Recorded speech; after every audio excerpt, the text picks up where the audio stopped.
blink and you might miss them. But look a little closer and these carefully placed posters display a powerful message. The poster is something that we didn't realise was going to be so big. We just, we've seen some viral campaigns. I thought this was a brilliant way to sort of highlight homelessness and the project Invisible York. Putting them in the place where homeless people are, it's obviously caught people's attention and it's gone viral. Because of York's great architecture and vast history, it has a thriving tourist industry. But like many places in the UK, it also struggles with homelessness. According to York Press, a quarter of all the rough sleepers who died in the region in 2017 died in York city centre. The team behind the posters are also running a project called Invisible York. This is taking 5 homeless people off the streets and training them to be tour guides.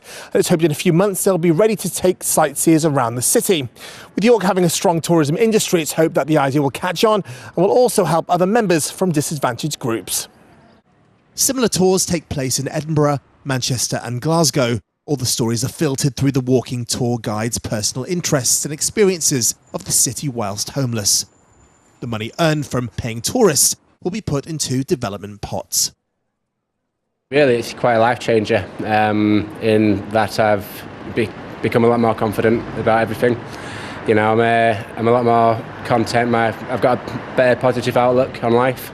Yeah, I mean, my difficulties seem to be a thing of the past now, and I'm building up every day, getting stronger and better and wiser, and it's a new challenge. You know, it's a new challenge which I'm happy to take on. It gives me a bit of ownership about, about York giving the tour, and it's really actually very interesting. You know, it's the York in itself. Everywhere you look, you know, there's history all over, and it's in such a confined space that it's just an amazing place. The number of rough sleepers in York is actually stabilising, but in the context of Yorkshire and Humber, there has been an increase of 61% in the preceding year. York Council says they are addressing the issue.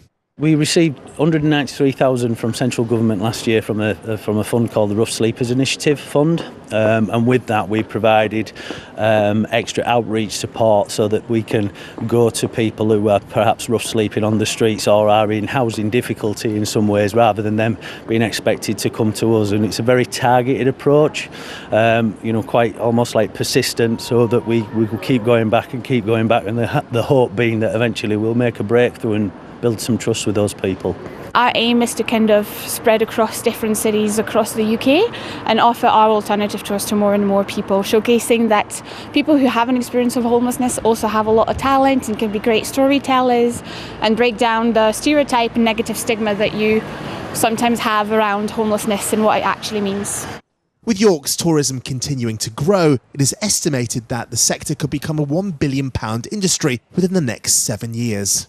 And local groups hope to take advantage of the visitor influx to help homeless people get back on their feet and show them the sights. Martin Andrews, RTUK, York.